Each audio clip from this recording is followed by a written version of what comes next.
মিশরীয় স্টার মোহাম্মদ সালাহ তার কাছে ধরাশায়ী, সাদিও মানে কুপোকাত। ইংলিশ প্রিমিয়ার লিগের ফুটবলার পেয়ে গেল বাংলাদেশ। ভারতীয়দের মাথায় হাত, ফুটবলে টানা হ্যাচড়া আর নয়। ক্লিন এগিয়ে বাংলা, ভারত করো ভয়। কোমর বেঁধে নামছে হামজা, বাংলার দর্শকদের মুখে থাকবে এমনই হাসি। ইংলিশ এফএ কাপ জয়ী ফুটবলারের বাংলাদেশে আসা নিয়ে খোদ লেস্টার সিটি ক্লাবে মাতামাতি। ট্রান্সফার নিউজ গুরু ফ্যাব্রিজিও রোমানো তাকে নিয়ে দেয় পোস্ট। হবিগঞ্জের ছেলে ঘরে ফেরার খবর বিশ্ব মিডিয়ায় তোলপাড়। সবচেয়ে বেশি খবর প্রকাশিত হয়েছে ভারতীয় মিডিয়ায়। দেশটির গণমাধ্যম এই সময় ভারতের বিপক্ষেই হামজার অভিষেক শিরোনামে নিউজ করেছে। স্পোর্টস কিডা, খেলনাওয়ের মতো নিউজ সাইটগুলো ফলাও করে হামজার লাল সবুজের জার্সিতে খেলার খবরটি প্রচার করেছে।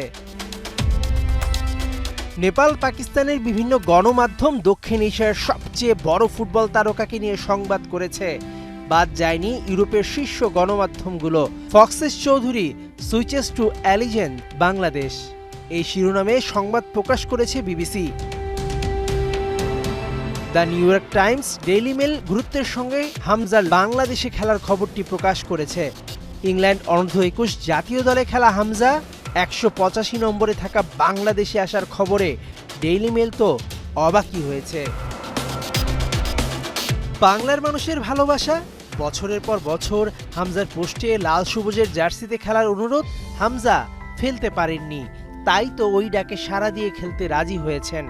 রাকিব, মোরসালিনদের সাথে যখন একই ড্রেসে গলায় গলা মিলিয়ে নামবে লেস্টার সিটি সুপারস্টার, গাইবে আমার সোনার বাংলা, আমি তোমায় ভালোবাসি, তখন আনন্দে আপনার শরীরে শিহরণ বয়ে যাবে না তো?